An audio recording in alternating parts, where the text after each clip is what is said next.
Collègues, la parole est à Madame Domre-Coste.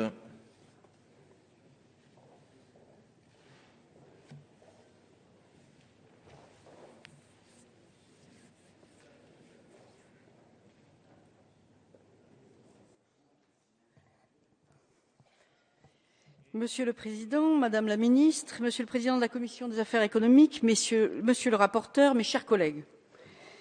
Madame la Ministre, le secteur de l'artisanat, du commerce et les très petites entreprises attendaient avec impatience votre projet de loi et malgré des revendications parfois contradictoires, vous avez réussi à mettre l'ensemble des différentes professions autour de la table pour parvenir à un texte de consensus unanimement salué. Ce projet de loi relève le triple défi de favoriser la reconnaissance des entreprises artisanales et la mise en place d'un parcours entrepreneurial, dynamiser les commerces de proximité en rénovant le régime des baux commerciaux, adapter enfin les modalités de l'intervention publique aux besoins des territoires en donnant aux collectivités locales et à l'État des moyens d'action renouvelés.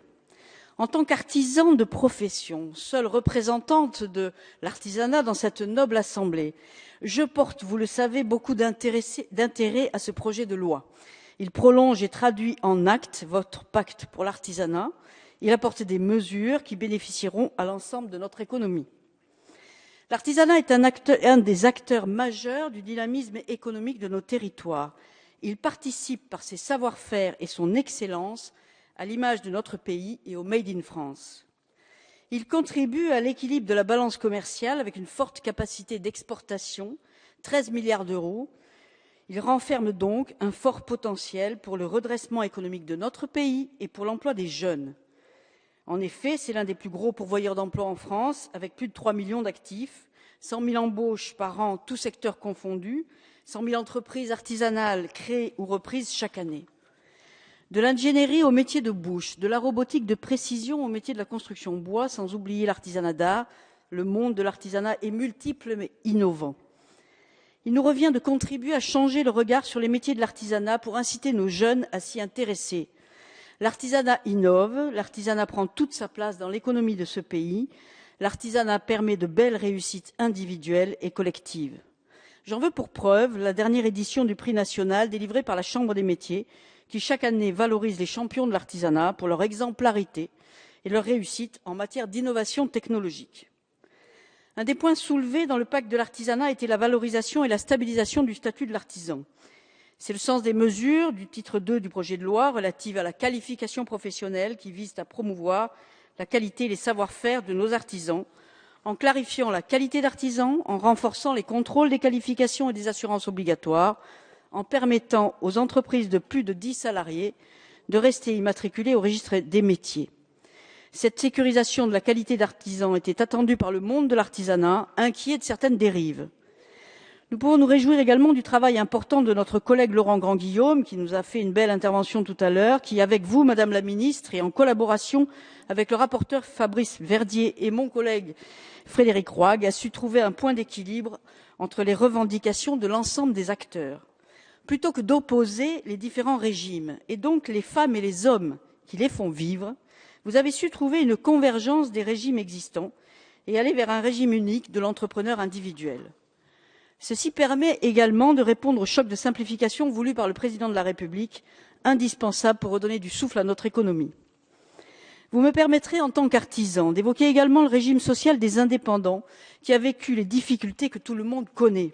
Difficultés liées à la fusion intempestive et précipitée et mal anticipée du régime du RSI et des URSSAF en 2008. Je salue les mesures prises dans le PLFSS 2014 pour simplifier le calendrier des appels de cotisation en prenant pour référence l'année N-1 et les indemnités journalières pour les conjoints collaborateurs. J'aurai à cœur de faire quelques propositions dans le cadre du prochain PLFSS pour améliorer encore les conditions d'accès à ce régime. Je voudrais revenir, Madame la Ministre, sur la question du conjoint collaborateur et attirer votre attention sur la nécessité d'étendre ce statut aux concubins non pacsés qui aujourd'hui ne bénéficient d'aucune protection juridique. Mais au-delà de la question de l'élargissement de ce statut, se pose aujourd'hui la question de son usage et du très faible taux d'inscription qu'il connaît. Sur plus d'1 million d'entreprises artisanales, on trouve aujourd'hui seulement 36 500 conjoints collaborateurs. Le dispositif n'est pas suffisamment incitatif et nous observons une baisse des inscriptions ces dernières années. C'est un sujet sur lequel il faudra avancer. Trop de conjointes d'artisans, mais aussi de commerçants, encore aujourd'hui, se retrouvent après un divorce ou une séparation en très grande difficulté et en situation de précarité. Je me réjouis aussi que dans ce texte, il y ait des mesures concrètes qui soient prises en direction des commerçants à travers le plafonnement des hausses de loyer, le changement de l'indice de référence, mais aussi l'élargissement du droit de préemption. En effet, entre le développement des zones commerciales en périphérie, l'explosion du e-commerce, la forte pression des prix sur les loyers des baux commerciaux dans les cœurs de ville, c'est l'avenir de notre commerce qui se joue aujourd'hui. Maintenir la diversité du commerce dans les cœurs de ville est un impératif pour préserver la qualité de vie, la sécurité, le vivre ensemble, mais aussi l'attractivité de nos territoires et ses conséquences en termes de fréquentation touristique.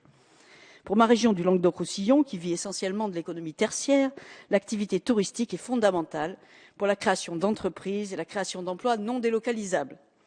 En conclusion, Madame la Ministre, je salue les mesures prises dans ce projet de loi et j'aurai grand plaisir et grande fierté à le voter.